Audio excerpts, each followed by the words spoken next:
Hi friends, இன்றைக்கி நம்ம சேனலில் டேஸ்டியான தக்காளி புலாவ் ரெசிபி தான் பார்க்க போகிறோம். புலாவ்னாலே எல்லாருக்குமே ரொம்ப பிடிக்கும். அதில் இந்த தக்காளி புலாவ் ரெசிபி ரொம்ப சீக்கிரமாக டக்குன்னு செஞ்சிடலாம். ரொம்ப சூப்பராக இருக்கும். வாங்க வீடியோக்குள்ளே போகலாம். தக்காளி புலாவ் ரெசிபிக்கு பாஸ்மதி ரைஸ் ஒரு கிளாஸ் எடுத்துக்கலாம். அதில் தண்ணி ஊற்றி இதை ஒரு 30 மினிட்ஸ் போல் நல்லா ஊற வச்சுக்கலாம்.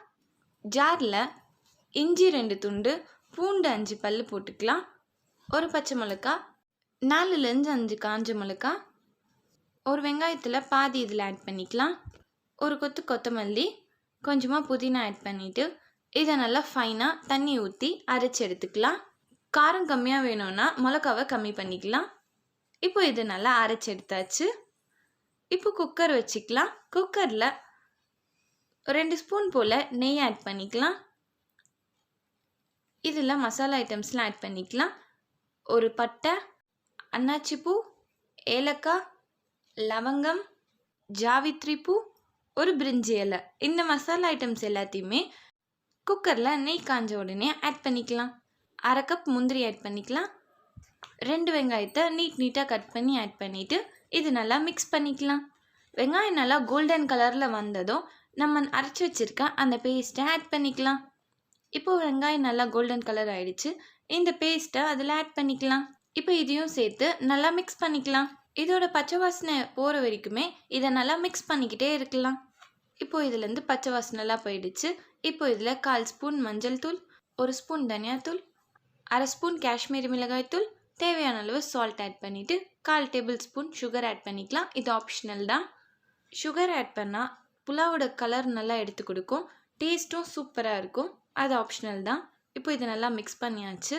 4 தக்காளியை சின்னதாக கட் பண்ணி இதில் ஆட் பண்ணிவிட்டு இதையும் சேர்த்து நல்லா மிக்ஸ் பண்ணிடலாம். தக்காளி இது எல்லாமே நல்லா வதங்கினதும் இதில் கொத்தமல்லி ஆட் பண்ணிக்கலாம். இப்போது தக்காளி எல்லாமே நல்லா வதங்கிடுச்சு. கொஞ்சமாக கொத்தமல்லி, புதினா இதெல்லாம் ஆட் பண்ணிவிட்டு நல்லா இதை மிக்ஸ் பண்ணிக்கலாம். இதை மிக்ஸ் பண்ணிவிட்டு நம்ம ஊற வச்சுருந்த பாஸ்மதி ரைஸை இதில் ஆட் பண்ணிக்கலாம். 1 கிளாஸ் பாஸ்மதி ரைஸ்க்கு 1.5 கிளாஸ் அளவுக்கு வாட்டர் ஆட் பண்ணிக்கலாம். இந்த ஸ்டேஜில் இதை டேஸ்ட் பண்ணி பார்த்துட்டு சால்ட் கம்மியாக இருந்தால் ஆட் பண்ணிக்கலாம். இப்போது இது ஒரு விசில் வர வரைக்கும் க்ளோஸ் பண்ணி வச்சிடலாம். இப்போ ஒரு விசில் வந்துடுச்சு. இப்போ இது ஓப்பன் பண்ணி பார்க்கலாம். நம்ம செஞ்ச டொமேட்டோ புலாவ் ரெசிபி ரொம்ப டேஸ்ட்டாக சூப்பராக வந்திருக்கு. இந்த ரெசிபியை கண்டிப்பாக ட்ரை பண்ணி பாருங்கள். இப்போ நம்ம ரெசிபி ரெடி. இந்த வீடியோ பிடிச்சிருந்தா லைக் பண்ணுங்கள், ஷேர் பண்ணுங்கள். நம்ம சேனலை சப்ஸ்கிரைப் பண்ணாதவங்க சப்ஸ்கிரைப் பண்ணிவிட்டு பக்கத்தில் இருக்க பெல் ஐக்கான் ப்ரெஸ் பண்ணிவிட்டு அதில் ஆல் என்ற ஆப்ஷன் கொடுத்துக்கோங்க. அப்போ தான் நம்ம சேனலில் போடுற வீடியோஸோட நோட்டிஃபிகேஷன்ஸ் எல்லாம் வரும். இந்த ரெசிபியை கண்டிப்பாக ட்ரை பண்ணி பார்த்துட்டு எப்படி இருக்குன்றத கமெண்ட் பாக்ஸில் ஷேர் பண்ணுங்கள். தேங்க்ஸ் ஃபார் வாட்சிங்.